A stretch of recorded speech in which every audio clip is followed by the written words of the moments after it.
You better at this than you were at school. Oh, damn straight. What up, everybody? Welcome back to the Heart of the 50 States. Welcome to Season 3. I'd like to give a shout out to our sponsors first, always. Of course, Tackle Box and Midwest Lavish for keeping me fresh. We're going to start off Season 3 just like this. Yes, sir. Dewey Da Don. It's the Don. How you doing, What's man? good, family? Hey, man, finally sat down and made this shit happen. Yeah. It was gonna happen regardless. Had to. Just timing. The real gonna always lock in, man. Yeah. But you know, shit. I got in town yesterday, and every time I come to the city, I hit the ground running and working. Yeah. So I was locked in the stew. Shit, me and Riv Loke was up in there cooking up one. We got same. one. You know what I'm saying? Continue to just spread that positivity, bro, and show what unity looks like. You know what I'm saying? Despite the politics or whatever, and just making dope shit happen, man, for the town. You feel me? So yeah. For the people that don't know Dewey Da Don or know of Dewey Da Don, give them a brief introduction of who you are. For sure. So I'm homegrown, man. I'm from Kansas City, Kansas, to be exact. Wyandotte County. Born and raised here. I transitioned to Atlanta in 2011. Growing up, I was exposed to a lot of different things, bro, that really kind of accelerated my development and kind of like changed my perception of what reality was. Growing up, I had two different extreme dynamics within my household. It was my father's side of the family and my mom's side. My dad was a drug kingpin, Charlie Hustle, you know what I'm saying? So growing up, it would be times where literally, bro, I'm seeing my dad with an 18-wheeler full of pounds of weed, bro, loading that shit up into my sister's house, cooking dope, niggas getting shot up, niggas bringing back bloody guns and trying to get them fit, all type of shit. But, from my dad's side of the family, I get my hustle, my drive, and my charisma. But I also had to learn over time that God don't always place people in your life to be a positive example. Sometimes he places people in your life to show you the other way. But always look at the positive. I get a lot of me come from my daddy. But on the flip side of that, my mom, bro. My mom is where I get my ethics, my morals, and my civility, where she taught me, to be a hard-working man. She didn't want me to be like my father, you know what I'm saying? My mom worked 3 jobs, bro, to take care of me and my little brother. My mom wouldn't even have enough time, bro, in between them jobs to change her clothes or take a shower. She would sleep for 30 minutes on the couch, get up, go to work, you know what I'm saying? She used to come home, bro, and rub her hands on top of mine, bro, and let me feel the calluses on her hands, bro. Say these are the hands of a working woman. Yeah. Don't be like your dad, be like me. But, I always played both sides of the fence. So I was a straight A student that was bored at school, that was exposed to hustle. So I just always wanted to hustle, bro, And in high school, I got caught with that zip of weed, and that's kind of what gave me the opportunity to go to Atlanta. When I got out of JDC, the only thing that kept me from being expelled from school was the fact that I had straight A's, nothing but good comments to say from my teachers. So that's what saved me. When I came back, the teachers who taught my favorite class of entrepreneurship, told you I was a hustler, they had an opportunity to send 2 kids from USD 500 to this Usher Camp New Look. And I competed with 500 folks, and I was selected. So for the first time in my life, I was on an airplane. I was traveling outside of Kansas City. I went to Atlanta, and that's where I was exposed to the potential that I had changed as far as just being a leader, and also the business side of the music industry, because that's what they was all about.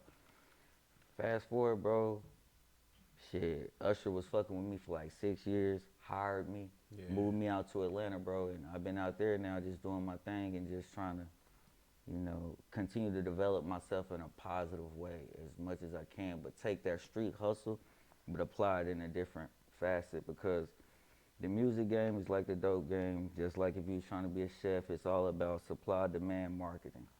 You know what I'm saying? So that's a little bit about me, bro. I'm just an educated hustler, bro, that like to bring folks together, and I like to take risks. I like to go where it's narrow. I like to do what other niggas ain't doing. Facts. And I don't even talk about it. Niggas just see after I did it. Yeah. But yeah, that's, I'm long-winded, bro, but that's a little synopsis of me, bro. Hey, we all good. We got time. For sure. What made you start rapping? Like, where'd the influence to rap come from? So I was always a fan of music, bro. Like, you know, growing up, Bone Thugs and Harmony was my favorite group. I had Trick Daddy shit on a cassette, you know what I'm saying? But I started off in 8th grade really writing poetry, bro. Like, I had a book, bro. So, like, when one of my cousins get killed or a girl, you know, pissed me off at school, you know, I would make poems and shit. And then when I was in high school, bro, I got into it with some niggas, bro, and these niggas was rappers, and they made a fucking song about me, bro, dissing me, bro. And I couldn't just lay down with that shit, so my first song was actually a response, bro. Like, I made a diss song, had a little VHS camcorder, made a video to that shit, had copies of that shit floated around the school. And then from there, shit, man, I met my boy Novocaine, man, Casanova Butler. And this nigga was like a child prodigy. He was already, had been signed at one point in time, you know what I'm saying? Shout out Novocaine. Shout out Novocaine, bro. And then that nigga really taught me how to refine my shit. And everybody always say that nigga created a monster, man. But I just kind of fell into music, bro. And I first looked at it as a hustle. Like, you know, we would print out our CDs in high school, bro. I had every girl that I knew in school would go burn my CDs. They would bring that shit back to the school. I'm busting them hoes down $5. Nigga, the principal buying them for me. Nigga, we was making $3,500 a mixtape. You know what I'm saying? We dropped like 2 or 3 a year. That was a good day. You feel me? Literally. What year is that? Like what time frame? Shit, this is like motherfucking 06, bro. Okay, yeah. Like 05, 06 Prime type shit. CD, You know what I'm saying? like- Bro, I used to, the hustle was so good, I used to call out to work. I worked at Arby's. I would call out to work just to go to Speedway to bust down CDs, bro. Yeah. Make like $450 in like 4.5 hours, bro, because it's all about how you sell your shit. And I'll be playing my shit so they could hear it. You know what I'm saying? Like, Now you gotta get 450,000 streams to make. to make, Yeah, that, what you was making in a day. Exactly. It's crazy. Brick and mortar. How long have you been making music? Shit, since I started really when I was like 15, 15? 16. And my boy Colin ADG, he was the first person to have an in-house studio. We used to go to his mama's attic, and that's who was recording us. And that nigga was in the studio with me last night. You know what I'm saying? Like, I'm all about loyalty and consistency. But yeah, bro, when we was 15, we would all meet up at his house, bro. We in that fucking attic sweating and writing raps, and, you know what I'm saying? Just trying to figure it out, bro. He had the whole setup. Bro, he had, the computer, he had the mic, and then we was also educating ourselves along the way. We was like, okay, we would get feedback at school, right? Like, niggas be like, damn, the quality, or like, oh, I can hear you. So we like, okay, we got to get a pop filter. Yeah. Or, okay, now we got to get a better mic. Everybody pitch in on the money, and we upgraded the mic, and you know what I'm saying? It was just, What a cool story. bro, that's when it was the funnest and it was the rawest. Yeah. You know what I'm saying? Like, we was just raw with it. You know what I'm Yeah. saying? Very creative, passionate, and it was like literally, that nigga had, it was called Mafio's Dynasty is what his collective was called, and it was all of us. And it was probably like 12 niggas, bro. And it was niggas too in there like C Mills. Earth the Phenom was around at that time because them niggas went to Sumner and shit. You know what I'm saying? And Colin did too. That's how I even heard about like C Mills and Earth the Phenom way back in the day. It was through my boy ADG. Yeah. He was like a bridge in Kansas City to music. Shout out White Irv boy, my boy. Shout out Irv the Phenom. He going crazy right now Irv too, done bro. been around forever, bro, doing this motherfucking thing. Shout out to Irv. Yeah. The city right now is on fire No, that's a with, fact. with content creators, musicians, not just rappers Hey, anymore. that part. Just musicians. People are coming out of the woodworks that I knew Kansas City had talent, Right.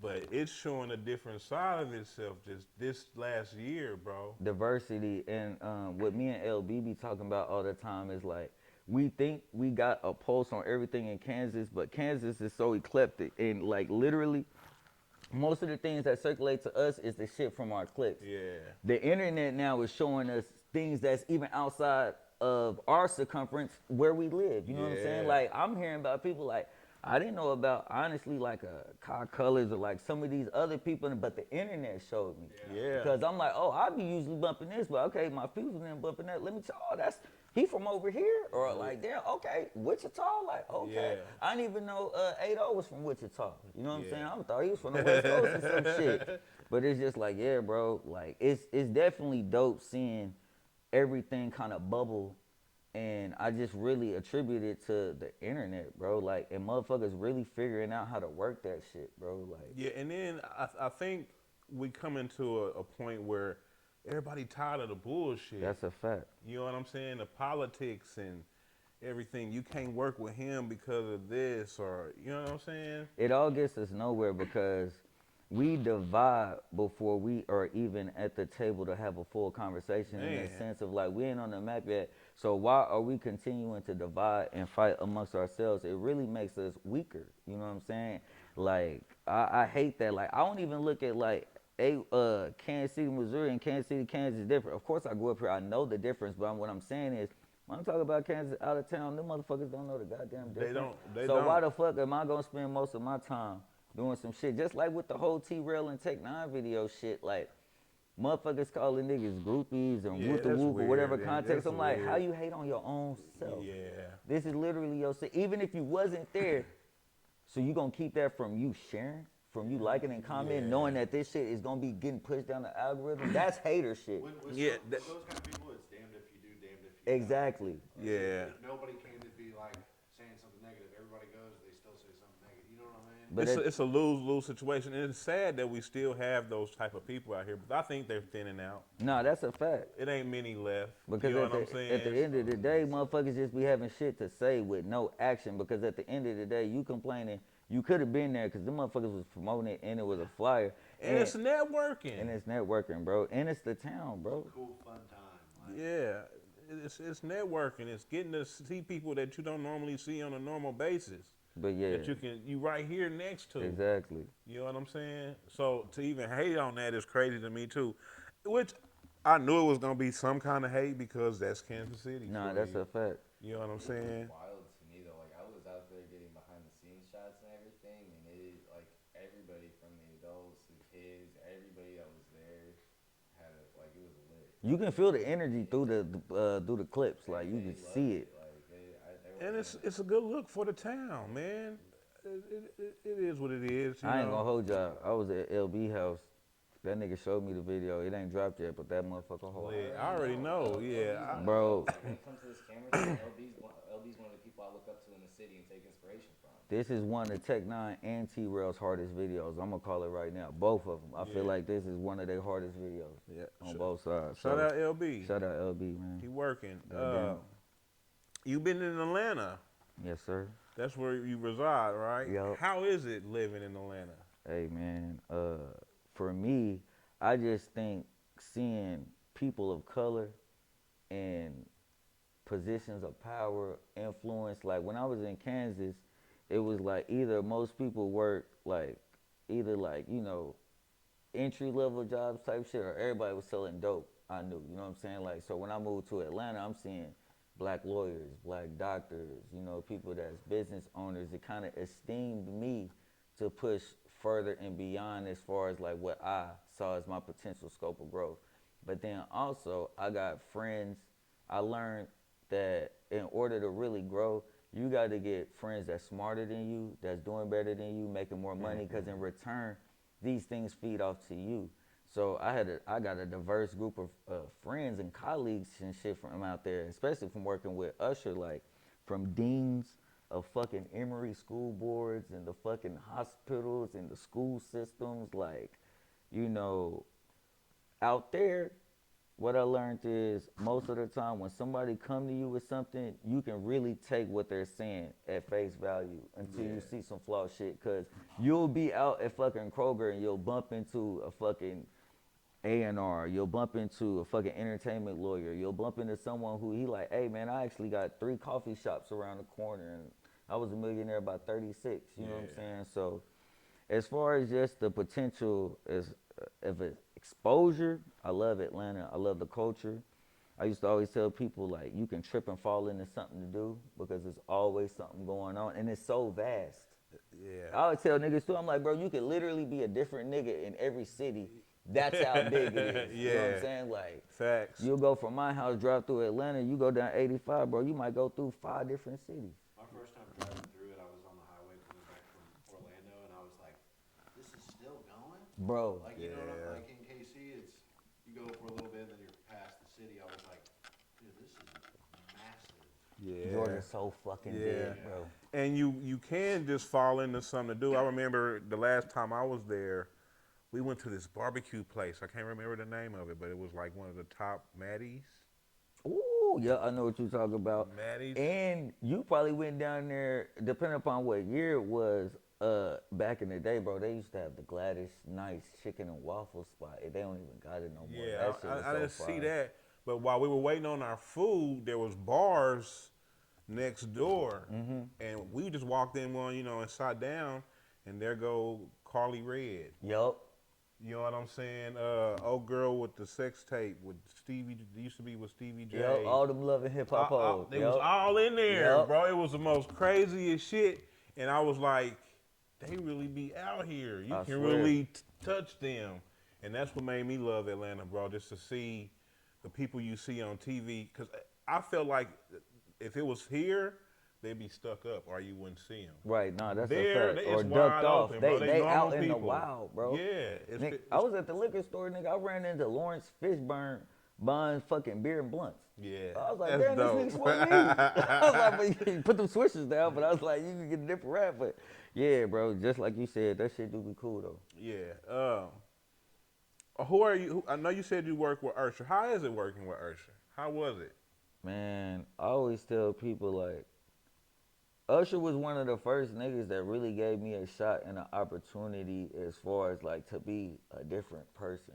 Like, as far as, like, despite my circumstances, despite, he saw my raw potential and he developed me and put me out there, you know what I'm saying? Paid for me to go to college, you know what I'm that's saying? dope. Yeah, That's bro, he dope, like man. became like a mentor and like a brother for me, you know what I'm saying? To the point where, of course, we call whenever that nigga come to Atlanta, you know what I'm saying? He had me pull up on him.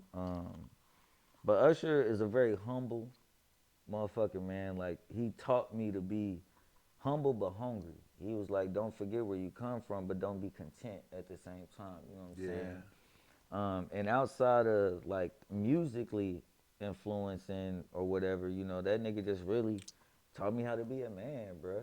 Like, showed me the power that I have to create change outside of my generational curses that I was afflicted with, and once you start being intentional with your decisions, bro, that's when you shift generations, you know what I'm saying? Like, my kids will never know what it's like to have a father incarcerated for half their fucking life, you know what I'm saying? That automatically changes their whole trajectory, you know what I'm saying? But, yeah, bro, Usher a cool-ass dude, bro, smooth-ass nigga, player-ass nigga, and he about his business, yeah, that's big bro right there. Any Atlanta artists you working with? I know when you come to the town, you hitting everybody. I see you with everybody, bro, working with everybody. So I salute to you on that. Who are you working with in Atlanta? Anybody you know? That... Honestly, what's funny, ironically, I ain't really working with too many niggas in Atlanta. I did do on Black Top Baby, Lil Boosie's artist, because Lil Boosie stay in Atlanta. I reached out and got a song done with D. Rogers, but most of my shit, bro, who I be connecting with be either niggas on the West Coast or niggas from, like, out this way. So, like, I got a few records with, like, Diggs. I got some shit with Rich. I got, like, 3 records with Project Pat. You know what I'm saying? But it is some niggas that I want to work with in Atlanta, but it's just, like, Atlanta is dope, but Atlanta's so Hollywood that I don't play into the scene, but I need to. You know what I'm saying? But it's just like out there, I just don't like the concept of sometimes to infiltrate them clubs. Like, I don't want to have to pay niggas to fuck with me or to be my friend. You know what I'm saying? Like, of course, the DJ go play your music, nigga. You got to come in here and spend $3,500 every weekend. I don't want to do that. You know what I'm saying? So it's like, just to have a nigga like dap me up when he see me, like, Dewey Da Don here, let me drop this record. Like, nah, nigga, I'm just gonna put that money on the market and I'm gonna hit everybody on their phone. But I've been talking to LB about what I want to do out there. Me and my boy been looking into some venues because I do got a lot of listeners in Atlanta. You know what I'm saying? Like, as far as from my analytics. So we about to just start booking our own venues out there and doing it. But when I first moved down there, I've been down there for 15 years. So of course, you know, we did the chitlin circuit shit. Yeah. Nigga, we would go all the open mics. We would go to motherfuckers posting a flyer, come pull up, perform, pay $10. Nigga, we was doing all that shit.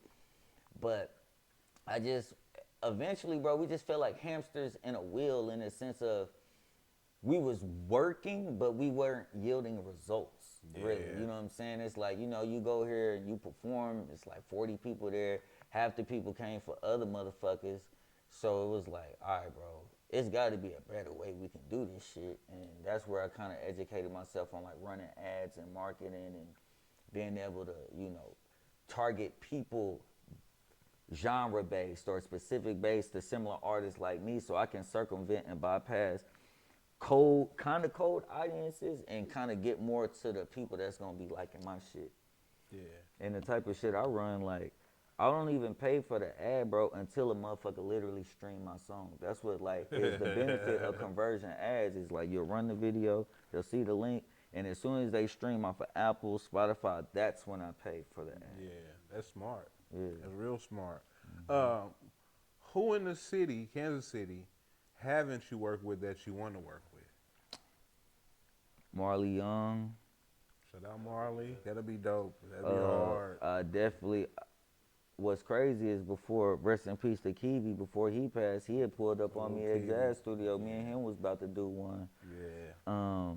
But yeah, definitely Marley Young. I'm trying to think right now, like who, like throw some names out there of some folks that's dope right now. You pretty much have knocked them all out. That's what I'm trying to say. Like outside of this, like I wouldn't mind doing one with D-Walk either. Like I like his flow. D-Walk, Rob Lowe, Miss Kush. I done did all them. See I what done I'm did saying? That's what Rob I'm Lowe, I saying. done You did Kush. yeah. Now I got Riv. I want to Rich, do one you with got Irv. one with Rich? I got one with Rich. Yeah, I know you done Tech 9. Yep, did Tech. Uh, Yeah, at this point, bro, it's not really like too many on my hit list, but I'm always looking for sounds. yeah. Cause you did know, Sovi. yeah, got so we got YGKC, YGKC. Head to Don. I got like 3 with Head. Shout out Head to Don. Head to Don, that's my nigga. The Hood Nizzle. Popper. Oh yeah, I got one with Popper. Casey Young Boss. Got one with him. Damn. Nick Bendo, Nick B. No, I don't got one with Nick B. Yeah, that'll be a hard one. I don't got one with Nick B. That's a good one. Yeah. G5. Who's G5? G5, he's dope as hell. He would sound really good with Any of the Shoot me a link. Bendos. He did a whole project with Nick, and he's got a really dope sound. He can rap his ass off too. For real? Yeah. Money Marlowe. Marlo would sound good. Yeah. Marlowe would be a dope one. You know one nigga who I was mad that I never got one with, but especially like when he was in his prime, like I feel like, bro, me and Young Cat should have did a record, bro. It ain't too late. Yeah, I feel like me and Young Cat should have did a It ain't too late, bro. I feel like that would be a hard one too. And it represent. Yeah, for sure. For y'all, for For sure.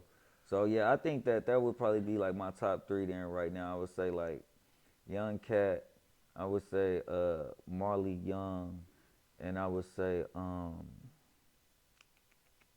Irv. Irv, Yeah, them would be my like top 3 if I had to go down a hit list. Like, all right, let me cook something with them. But shit, I've been working through the city for like the last 5 years though. Yeah, you have, and it shows. Yeah, for sure. You know what I'm saying? Your content is like, I wish that people would pay more attention to people that's from here that's doing more For sure. in their path. You know what I'm saying? Everybody think they know what they're doing, but he's doing it. You know what I'm saying? All you gotta do is tap in with him. I'm sure he'll give you advice. I swear. I swear. When you went to being in Atlanta for 15 years, Mm-hmm. do you feel like you've noticed an influence from like a more southern sound onto your music from being in that environment, or not necessarily? Nah, cause I mean, if you hear my music, do it sound southern to you, or does it sound more like West Coast? It still sounds West Coast, but some of those beats, you know what I mean? Occasionally you'll hear kind of more like the half tempo, you know what I mean? And what's crazy is, we've been on this road to discovery of finding our like brand and our sound and shit. But like, bro, like, I could play some old shit for you, bro. We used to rap on all type of shit, bro. Yeah. Like in the 2000s when the trumpets and all that shit, Yeah. remember, was popular. But it's not like, Easy and all bro, that we shit. was trying to figure it out. And when me and my man split up, because we was in a group called Urban Republic, that's when we really refined our sounds. His shit is more like smooth Larry June-ish, Yeah. and my shit is street hustler shit, bro. And typically it be like that West Coast type production that's the best supporting, but I done did like some Detroit type beats here Yeah. lately. I done did Still some just- smooth shit. It still has the West Coast influence. Detroit has that synth bass, and you know what I mean? Yeah. It mixes that up. But what I would, to answer your question, I wouldn't say that Atlanta necessarily influenced my sound differently. I would say that my sound I've always been exploratory. Yeah. But now I've just refined it. Right. You know what I'm saying? But I will jump out the window and, you know, because I mean, that song the damn beat that me and Tech Nine did definitely don't sound like some West Coast shit. That's that what shit I sound was- eerie as fuck. That's what I was- But as soon as I heard that shit, I fucking loved that Yeah. beat. Because I like sparse, open, dark shit too. You know what I'm Yeah. talking about? Like, yeah, so Kind of gives you a decent landscape to really write and add your own touch too. exactly. And what's crazy is, I was telling y'all earlier off cam, like, I got 4 projects unreleased. I'm basically 4 ahead. I got this one project with this artist called Santana Fox. That's Prodigy of Mobb Deep's daughter. We got this, dope. we got an 8-piece project called Crime Wave Symphony. And it's like on some fucking East Coast shit, bro. Because I wanted to play more into her northern roots, you know what I'm saying? That New York shit, they be all that boom bap and whoop the whoop. But like, bro, I got a whole project cooked like that. Yeah. Then Black Top Vibes, I did a collab project with my boy Novocaine, and that shit sound like some smooth player shit, you know what I'm saying? And then I got mine, Don Gotti, where I'm like on my West Coast shit. So I'm at this point, bro, making music is so turnkey and so easy. I'm just having fucking fun. Yeah. Trying to challenge myself, just shit, if something called me, don't overthink it, bro. Cook that shit. Like, I used to really like over process shit. Now, bro, if it feel good, fuck it. You know Let's what I'm do saying? it. Yeah, Yeah. nigga, it feel good. Let's do it. That's what's up. With being down there in Atlanta and everything, who are some artists that we may not know here in Kansas City that you kind of been hearing about or been seeing down there that's been hot? Okay, so it was one nigga I used to say, bro, this was my case study to how the fuck did he do how he did. Because remember when earlier I told, like, me and Nova did the chilling circuit? Well, it was this one motherfucker named Lil Donald that was there with us at the same time. And, bro, I just see his shit start catching on fire, bro. And, like, to the point where, like, Future signed him. Like, he was under free bands for a minute. This nigga done had, like, songs on the radio. He got one song that went platinum. And most of the time, he was independent. You know what I'm saying? Out there, though, one thing I will say about, like, the Atlanta artists, them motherfuckers about their money. Yeah. They gonna hustle, and, like, it'll be, like, motherfuckers you'll bump into, like, you'll think, like, you know, oh, yeah, he just an average rapper. This motherfucker got features where he didn't pay 15 bands. You know what I'm saying? Like, Yeah. motherfucker got a Future hook. They ain't clear it, but he paid for it and he made the record, you know what I'm saying? But I would say Lil Donald, people too that you've heard about, like, I was down there when they wasn't as big. Like, when I first moved to Atlanta, this is when Future was like first coming out, you know what I'm saying? Like, I seen Future blow up. I seen YFN Lucci blow up, because living out there, these was the Miss Cushes and the Dewey Da Dons, you know what I'm saying? Like, they was slick underground, and then it's like, Yeah. The 21 Savage. And literally, Savage bro. and shit. And they was all popping in whatever side, you know what I'm saying? Because in Atlanta, they do got, like, it's more like, on some street shit, it's a lot of, like, politics, and it's more gang shit than what you would think, but it ain't necessarily, like, always, like, Bloods and Crips and shit like that. They got that, but, like, it's subsets of, like, zones and Yeah. streets and, like, I got a few partners that down there and some people that spend some time down there, and it's different. Down and motherfuckers get murked. Oh yeah. I already know, bro. Oh my God, like, I went down there and spent a week and was like, what the hell? yeah, man. But it's out there, sometimes it's hard to even tell who's an Atlanta artist because you know Atlanta's a hub. Yeah. So you got motherfuckers like when I From used to be doing everywhere. that, bro, the niggas is driving from North Carolina, from Alabama to perform in Atlanta. Because Atlanta does have the perception of kind of like what Hollywood has for like used to have for like film. Like, oh, if you want to be a fucking actor, you go to Hollywood. Yeah. Atlanta has that perception with music. Like, Yeah, oh, if you of want to course. make it, Yep. da da da.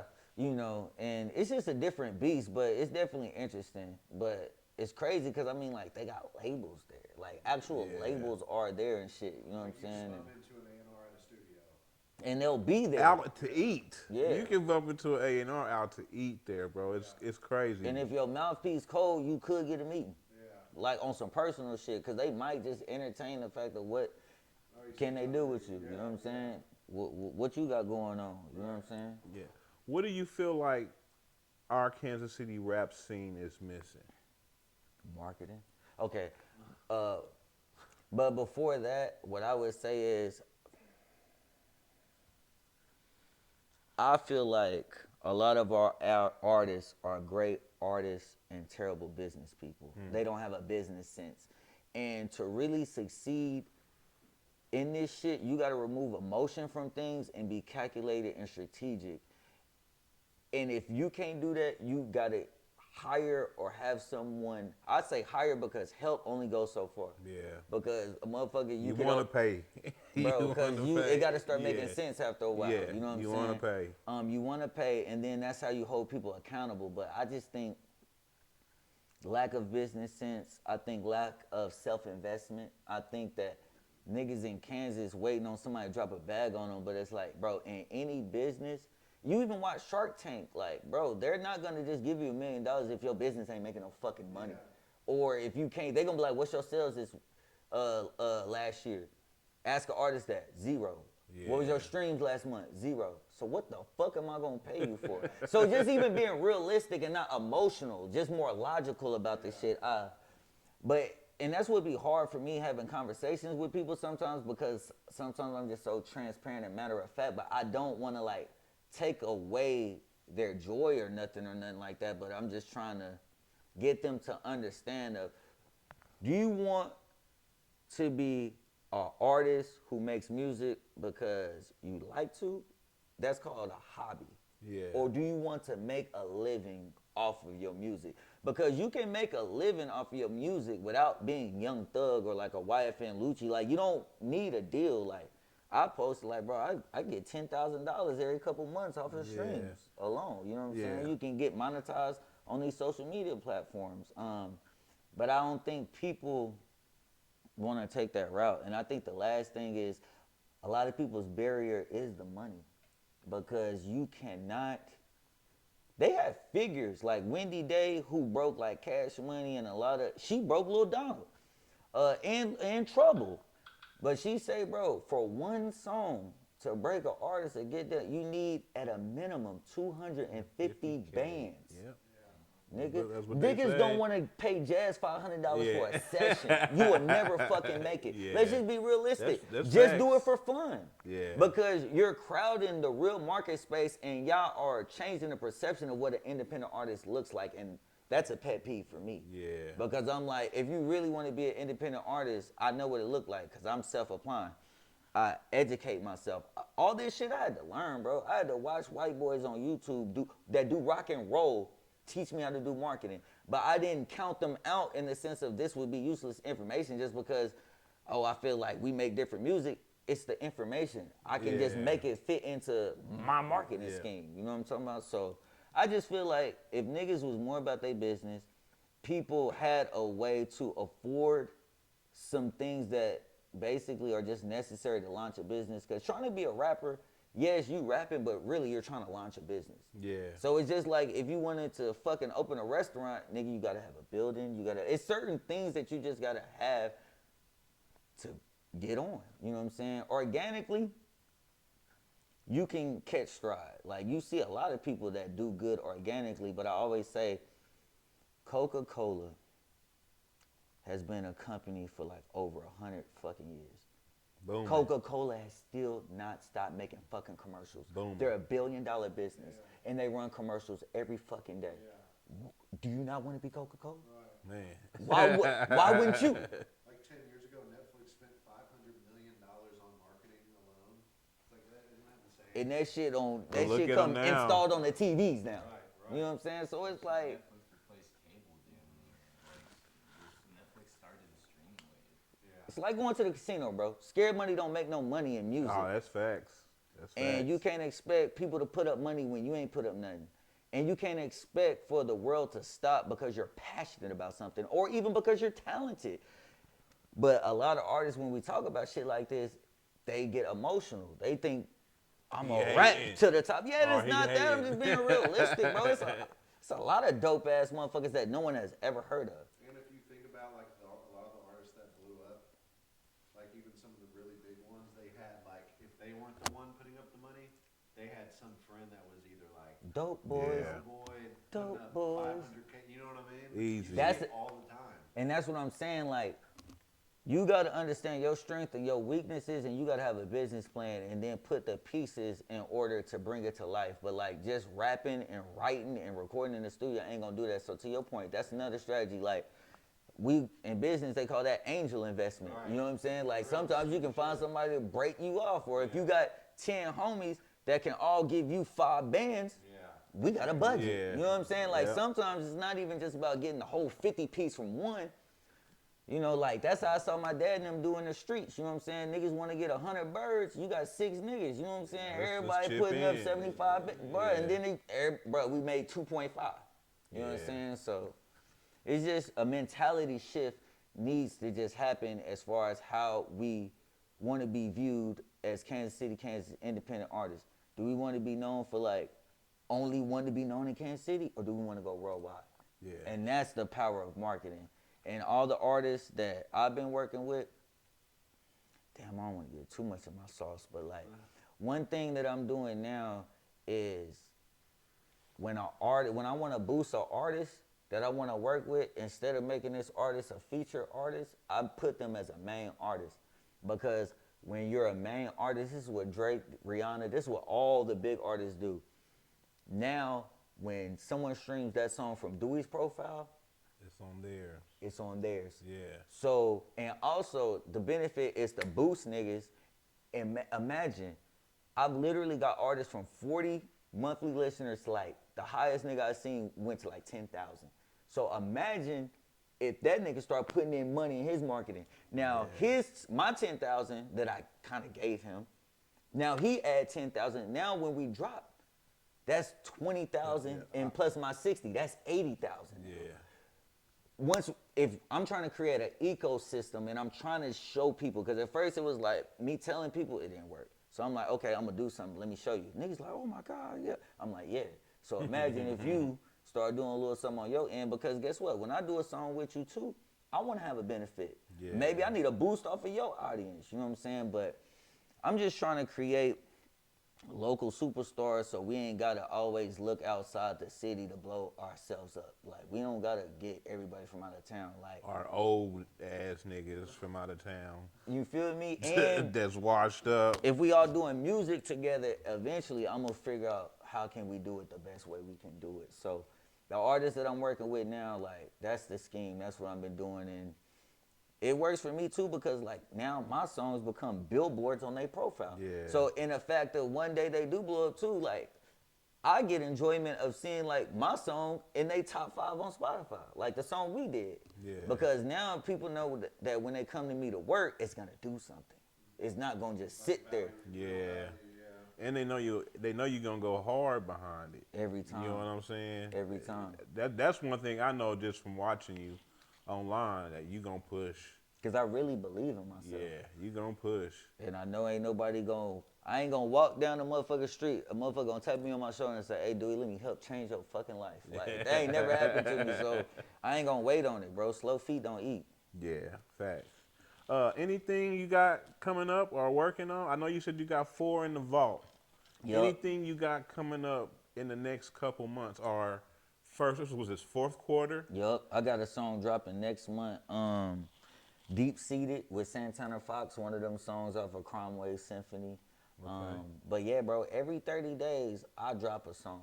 I drop a song because I just want to catch Spotify's release radar and try to get in that algorithm for another 30 days. And I just waterfall all my shit, bro. So by the time I do drop the album, all the streams that I've collected go in that first day. That's how Black Tie Baby 2, that first day, it was at 2 million streams because, nigga, I had promoted the album for a year through singles.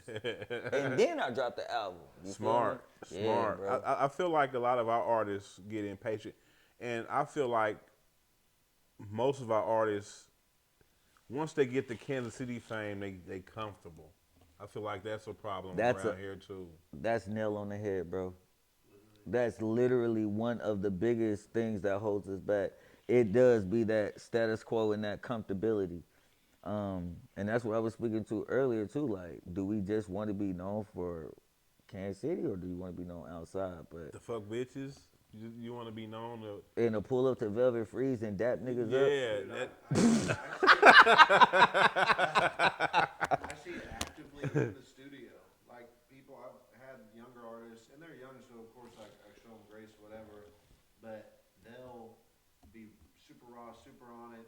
Songs all written, it's all done. Then they'll get a buzz, and then they come super unprepared. Lazy. You know, and it's like it's almost like they've gotten what they were looking for, and it's like the local notoriety. that's it. That's all they be looking for, man. And then that buzz slowly dies, and then Yeah, it's crazy. Ego, man. Sometimes you gotta just look at yourself and really say, am I really where I want to be though? And if the answer is no, just continue to work. Yeah. But always be humble no matter what, because bro, we could lose this shit in a moment, bro. Oh yeah. Especially in this social media era, you might say the wrong thing. Cancel. Get your ass up out of here. You feel me? Yeah, Stoney, get a couple pictures.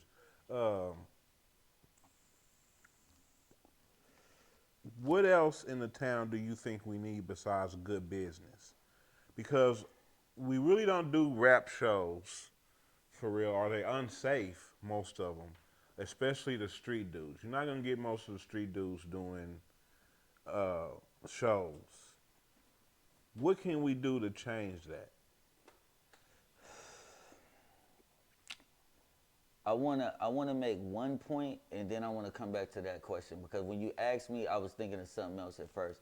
One thing I feel like we could do a little bit better is our politicking when we are fucking with these out of towners. Like, you know, certain states, bro, like you can't come into Cali and do a show. And I ain't talking about checking in, but like you can't come here and get all this money in the city and you ain't working with none of our artists. You ain't, you know what I'm saying? Or setting up an opportunity to where it's like, okay, you know, let's get so-and-so down here, let's make sure he get on the 50 state, you know what I'm saying? Yo podcast, you know what I'm saying? Make sure he hit this. I just think we could be a little more strategic with our politicking because Kansas City is a place where artists know they can come and get money because we love music, you know what I'm saying? But I just don't think that sometimes we consider ourselves an equation, and I don't know if that's because like we look at like, oh, that's them, but motherfucker, we us. You know what I'm saying? So I think we could come to the table with a little more.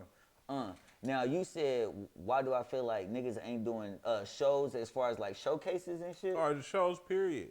Like it's dangerous almost. No, that is a fact. I mean, cause niggas have gotten killed at shows. Yeah. Like, You Nutty like got killed at a show. most of our rappers do street music. That's a fact. You know what I'm saying? So most of them are scared to even pop out at shows or even do shows.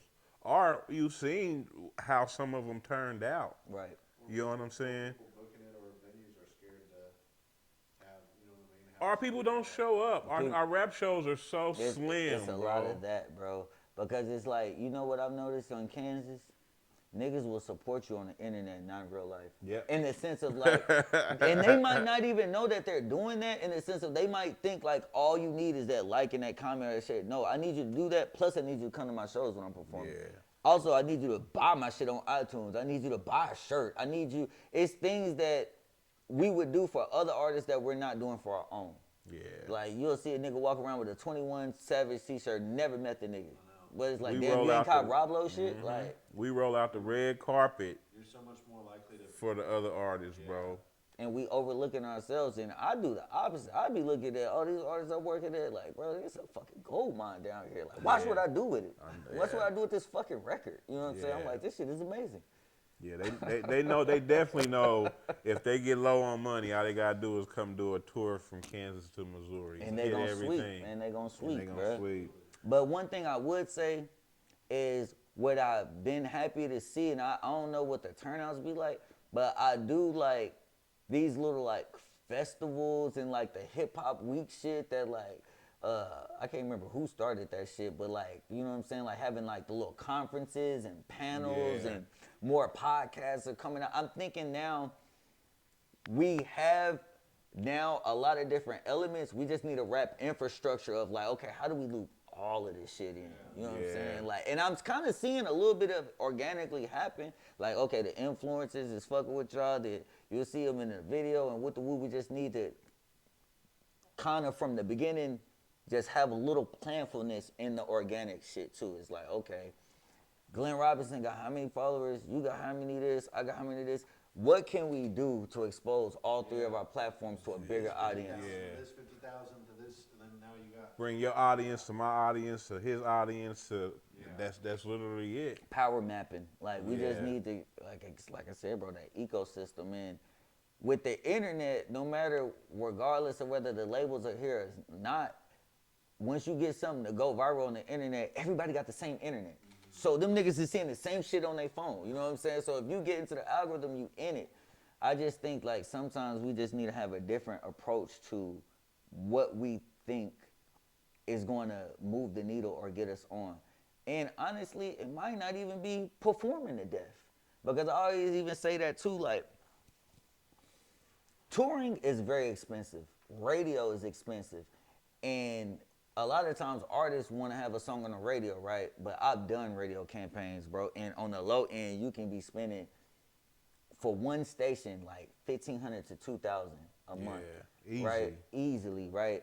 But it don't make sense, and you would never get your money back unless you gonna do a fucking show in that city. But see, a lot of people have step like they only do the radio shit, and they be like, oh, I can get famous. Well, motherfucker, that's one part of it. But now you gotta go to that city, you gotta fuck with the people, you gotta pop out, you gotta. But then also too, it's like, but when you go that route, can you afford to scale that? Because you could take that same money, get on it, and spend it with a nigga like me on the internet, and you could reach 300,000 people. Yeah. Versus, I don't know how many people gonna listen to the radio. So again, bro, it's just, if we really weigh out our decisions as far as like, how do we feel, what do we want to do, and what's gonna be the end result? Because if all this shit ain't lining up, don't fucking do it. Yeah. Facts. Like, you know what I'm saying? Like going out here and performing for free for the same people every weekend, you might as well message them on Facebook. Yeah. You know what I'm saying? Like, if you want to keep hitting the same people, you know what I'm That's saying? facts. Like, That's facts. but if you want to grow your audience, let's reach people you don't fucking know. Yeah. Because family and friends ain't going to make you a millionaire. No. It's never happened. And also, like, that's genius what you're doing because there's so many people that, something I think people in our realm get fucked up is the regular person wants new artists. They want to discover new artists. Facts. They want, you know what I mean? Like, you're really giving them a good service. Like, hey, I'm entering into your algorithm. Facts. Because you've been looking for somebody new that's not Facts. the same, you know what I mean? 100 people I've been listening to for 10 years. Like, here's a new artist with a new sound. It's polished. It's good, great music, you know? And you know the flip side of what you're saying? Motherfuckers love to have that claim to fame of, I was on him first. Yeah, exactly. You know, Right, oh, you know him now because he blew up, but I remember, 1,000%. you know what I'm saying? Like, I was listening to him back in 2023. Y'all niggas just now on him. You know what I'm saying? Y'all niggas late. You know what I'm saying? So, again, bro, conversation starters, but that only happens when you in their face. Algorithm, you got to give people a chance. And I tell people, ain't no silver bullet either. I'm not saying, nigga, we gonna run ads and the first ad, you gonna hook everybody. No. Sometimes it takes that one person seeing your shit 5 times. And they're like, you know what? I keep saying, who's Dewey Da Don? All right, cool. Oh, damn, this shit actually kind of dope. Damn, okay, I will fuck with this shit. You know what I'm saying? Yeah. Ain't no silver bullet with this shit, bro. It's trial and error. But the person who holds the data holds the power. And that's another thing with marketing. Like, bro, I get all these people's data. You know what I'm saying? I can make retargeting groups based upon people that's watched 90% of my video. I can say exclude these motherfuckers. Like, it's so much power. Like, that's why I always say that shit is better than even paying, say, Bro, you gonna pay Say Cheese $800 for a post. They ain't even gonna Yeah. have it up for 24 hours and you get no data. And you just get on there and the audience cooks. Cook you. you. And you ain't getting no Cook you. emails, no numbers, probably no followers. You ain't getting no data. The song can be hard too, but if you aren't a specific city or something, Bro, they gonna troll you, Yeah. bro. They trolls on there, bro. Oh yeah. Well, it's been about an hour. Oh yeah, yeah. We I just know talking you. shit at this Yeah, point. I It's know all you good. got a busy day. I gotta be where you are later on For tonight sure. too. Thanks for stopping through, Oh, yeah, bro, man, it was and a coming pleasure, and bro. chopping Thanks it for up, having me. giving out some game.